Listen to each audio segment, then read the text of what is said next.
Okay, everyone, you guys are freaking out about how to turn in something on Google Classroom. So I'm going to walk you through it here. So I want you to pretend that this is your science classroom. You have an assignment here that you're going to click in. And in this case, you need to pretend that this is like your science assignment where you have to turn in your slideshow. So you're going to see over here, it says your work and it says add or create. So this is my science slideshow right here.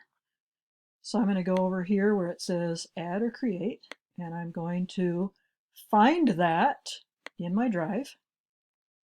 And it's there real recently. There it is. So I'm going to add that.